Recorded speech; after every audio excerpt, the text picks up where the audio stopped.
A mulher ingênua como presa. A irmã mais nova, a menos desenvolvida, cumpre o roteiro tipicamente humano da mulher ingênua. Ela será capturada temporariamente pelo seu próprio inimigo interior. Mesmo assim, no final escapará mais sábia, mais forte e sabendo reconhecer à primeira vista o astucioso predador da sua própria psique. A história psicológica subjacente ao conto também se aplica à mulher mais velha, que ainda não aprendeu perfeitamente a reconhecer o predador inato. Talvez ela tenha dado início ao processo repetidas vezes, mas por lhe faltarem orientações e apoio, ainda não o concluiu. É por isso que as narrativas míticas são tão construtivas. Elas fornecem mapas iniciáticos de tal modo que mesmo uma tarefa que esteja emperrada possa ser terminada. O conto do Barba Azul é útil para todas as mulheres, independentemente de serem jovens e terem acabado de saber da existência do predador ou de terem sido acossadas e acuadas por ele décadas a fio, encontrando-se afinal preparadas para um confronto final e decisivo com ele. A irmã mais nova representa um potencial criativo dentro da psique. Algum aspecto que está se aproximando de uma vida exuberante e reprodutiva. Ocorre, porém, um desvio, quando ela concorda em se tornar presa de um homem perverso, em virtude de não estarem intactos seus instintos para perceber e tomar outra decisão. Do ponto de vista psicológico, as meninas e os meninos são como que dormentes para o fato de que eles próprios possam ser as presas. Embora às vezes nos pareça que a vida seria muito mais fácil e menos dolorida se todos os seres humanos nascessem totalmente em estado de alerta, isso não acontece. Nós todos nascemos Anlagen, como o potencial no núcleo de uma célula. Em biologia, a Anlage é a parte da célula caracterizada como aquilo que se tornará. Dentro da Anlage está a substância fundamental que, com o tempo, irá se desenvolver, fazendo com que nos tornemos uma pessoa inteira. Portanto, nossas vidas enquanto mulheres consistem em acelerar a Anlage. O conto do Barba Azul fala do despertar e da educação desse núcleo psíquico, dessa célula luminosa. Em prol dessa educação, a irmã mais nova concorda em se casar com uma força que ela acredita ser muito distinta. O casamento nos contos de fadas simboliza a procura de um novo status, o desdobramento de uma nova camada da psique. No entanto, a jovem esposa se iludiu. A princípio, ela sentia medo do Barba Azul. Estava desconfiada. Um pouco de diversão no bosque faz com que ela descarte essa intuição. Quase todas as mulheres já passaram por essa experiência pelo menos uma vez. Consequentemente, ela se convence de que o Barba Azul não é perigoso, mas só excêntrico e cheio de idiosincrásias. Como sou boba? Por que me repugna tanto aquela barbinha azul? Sua natureza selvagem, porém, já farejou a situação e sabe que o homem de barba azul é mortal, enquanto a psique ingênua descarta essa sabedoria interior. Esse erro de raciocínio é quase rotineiro numa mulher tão jovem cujos sistemas de alarme ainda não estão totalmente desenvolvidos. Ela é como um filhote de lobo, sem mãe, que rola e brinca na clareira, sem perceber o lince de quase 50 quilos que se aproxima vindo das sombras. No caso de uma mulher mais velha, que está tão isolada do aspecto selvagem que mal chega a ouvir os avisos do seu íntimo, ela também segue em frente, com um sorriso ingênuo. Bem que poderíamos nos perguntar se haveria como evitar tudo isso. Como no mundo animal, a menina aprende a ver o predador através dos ensinamentos da mãe e do pai. Sem a amorosa orientação dos pais, ela certamente será uma presa prematura na vida. Em retrospectiva, quase todas nós, pelo menos uma vez na vida, passamos pela experiência de uma ideia irresistível ou de uma pessoa meio deslumbrante entrando pela nossa janela, no meio da noite, para nos apanhar de surpresa. Mesmo que estejam usando máscaras de esquiar, que tragam uma faca entre os dentes e um saco de dinheiro sobre os ombros, nós, ainda assim, acreditamos quando eles dizem que trabalham no ramo bancário. Contudo, mesmo com uma criação criteriosa por parte dos pais, a jovem pode, especialmente a partir dos 12 anos de idade, ser seduzida de modo a se afastar das suas verdades por grupos de colegas, forças culturais ou pressões psíquicas, começando assim a assumir riscos com bastante imprudência no esforço de descobrir as coisas por si mesma. Ao trabalhar com adolescentes mais velhas que vivem convencidas de que o mundo é bom se ao menos elas conseguirem lidar com ele corretamente, sempre me sinto como um velho cão grisalho.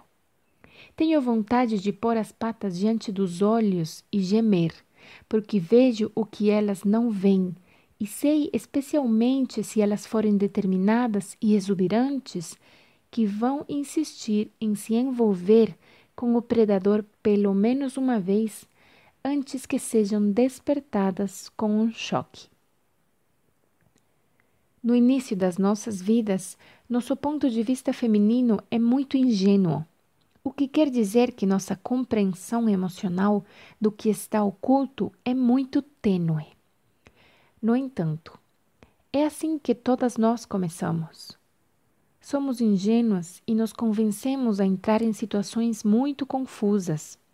Não ser iniciada nos detalhes dessas questões significa estar num estágio da nossa vida em que somos propensas a perceber apenas o que está às claras.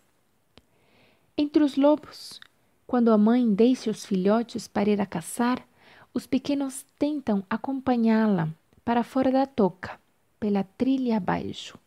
A mãe rosna para eles, investe contra eles e apavora os filhotes, até que eles voltem atabalhoadamente para dentro da touca. A mãe sabe que os filhotes ainda não têm condição de pesar e avaliar outras criaturas. Eles não sabem quem é o predador e quem não é. Com o tempo, ela irá ensiná-los com rigidez e eficácia. À semelhança dos filhotes de lobo, as mulheres precisam de uma iniciação semelhante, que lhes revele que o mundo interior, assim como o exterior, não são sempre locais propícios.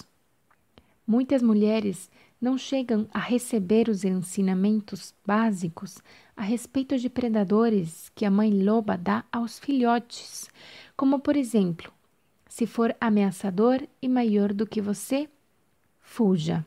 Se for mais fraco, pense no que fazer. Se estiver doente, deixe-o em paz. Se tiver espinhos, veneno, presas ou garras aguçadas, recue e vá na direção oposta. Se tiver um cheiro bom, mas estiver cercado de garras de ferro, passe direto. A irmã mais nova na história não é só ingênua quanto aos seus próprios processos mentais e totalmente ignorante quanto ao aspecto assassino da sua própria psique, mas é também capaz de ser seduzida pelos prazeres do ego. E por que não? Todas nós queremos tudo maravilhoso. Toda mulher quer montar um cavalo enfeitado com sinos e sair cavalgando pelos campos sem fim e pela floresta sensual.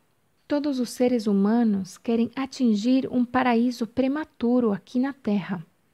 O problema é que o ego deseja sentir-se fantástico, enquanto um anseio pelo paradisíaco, quando aliado à ingenuidade, não nos deixa realizadas, mas nos transforma, sim, em alvo para o predador. Essa aceitação de casamento com o monstro é na realidade decidida quando as meninas são muito novas, geralmente antes dos 5 anos de idade. Elas são ensinadas a não enxergar e, em vez disso, a adorar todo tipo de esquisitice, quer seja agradável, quer não. É em consequência desse treinamento que a irmã mais nova consegue dizer: bem, até que a barba dele não é tão azul assim. Esse treinamento básico para que as mulheres sejam boazinhas faz com que elas ignorem sua intuição. Nesse sentido, elas de fato recebem lições específicas para que se submetam ao predador. Imaginem uma loba ensinando seus filhotes a serem bonzinhos diante de uma doninha enfurecida ou de uma astuciosa cascavel. No conto, até mesmo a mãe é cúmplice. Ela vai ao piquenique, acompanha as filhas no passeio. Ela não diz uma palavra que recomende cautela a qualquer uma das filhas. Seria possível afirmar que a mãe biológica ou a mãe interior está adormecida, ou é ela própria ingênua, como ocorre muitas vezes com meninas muito novas ou com mulheres que não foram criadas pela mãe. É interessante observar que no conto as irmãs mais velhas demonstraram certa conscientização quando dizem que não gostam do Barba Azul. Muito embora ele tenha acabado de lhes proporcionar diversão e atenções num estilo muito romântico e paradisíaco. A história dá a impressão de que alguns aspectos da psique, representados pelas irmãs mais velhas, são um pouco mais desenvolvidos em termos de insight. Elas têm algum conhecimento que as avisa para não romantizar o predador. A mulher iniciada presta atenção às irmãs mais velhas na psique. Elas a protegem do perigo com seus avisos. A mulher não iniciada não lhe dá atenção. Ela ainda está excessivamente identificada com a ingenuidade. Digamos, por exemplo, que uma mulher ingênua insiste em escolher mal seus parceiros. Em algum ponto da sua mente, ela sabe que esse modelo de comportamento é infrutífero, que deveria parar e seguir valores diferentes. Muitas vezes, ela até sabe como deve prosseguir. No entanto, há algo de irresistível, uma espécie de Barba Azul hipnótico, que faz com que continue seguindo o padrão destrutivo. Na maioria dos casos, a mulher sente que, se apenas se mantiver fiel ao velho modelo um pouco mais, ora, sem dúvida a sensação paradisíaca que procura aparecerá no próximo batimento do seu coração. Num outro extremo, a mulher envolvida numa dependência química tem com o máximo de nitidez, no fundo da mente, um conjunto de irmãs mais velhas que lhe dizem: não, de jeito nenhum, isso é ruim para a cabeça e é ruim para o corpo. Nós nos recusamos a continuar. No entanto, o desejo de encontrar o paraíso atrai a mulher para o casamento com o Barba Azul, o traficante das viagens psíquicas. Qualquer que seja o dilema em que se encontre a mulher, as vozes das irmãs mais velhas na sua psique continuam a lhe recomendar consciência e sensatez nas suas escolhas. Elas representam aquelas vozes no fundo da mente que sussurram as verdades que uma mulher pode desejar evitar uma vez que elas acabem com sua fantasia do paraíso encontrado. E assim ocorre o casamento fatal, a fusão da doce ingenuidade com a escuridão covarde. Quando Barba Azul sai em viagem, a jovem não percebe que, embora ele a exorte a fazer tudo o que ela desejar, com exceção daquela única proibição, ela está vivendo menos, não mais. Muitas mulheres viveram literalmente o conto do Barba Azul. Elas se casam enquanto ainda são ingênuas a respeito de predadores e escolhem um parceiro que é destrutivo para com a sua vida. Elas se sentem determinadas a curar aquele a quem amam. Estão, sob certo aspecto, brincando de casinha. Poderíamos dizer que elas passaram muito tempo dizendo que a barba dele não é tão azul assim. Uma mulher capturada por esse modo acaba percebendo que suas esperanças de uma vida razoável para si mesma e para seus filhos diminuem cada vez mais. É de esperar que ela abra a porta do quarto onde jaz toda a destruição da sua vida. Embora possa ser o parceiro físico da mulher quem a prejudique e arrase sua vida, o predador inato dentro da sua própria psique concorda com isso. Enquanto a mulher for forçada a acreditar que é indefesa e ou for treinada para não registrar no consciente o que sabe ser verdade, os impulsos e dons femininos da sua psique continuarão a ser erradicados. Quando uma alma jovem se casa com o predador, é capturada ou reprimida durante uma fase da sua vida, que deveria ser de desdobramento. Em vez de viver livremente, ela começa a viver falsamente. A promessa enganosa do predador diz que a mulher será rainha de algum modo, quando de fato o que se planeja é seu assassinato. Há uma saída para evitar isso tudo, mas é preciso que se tenha a chave.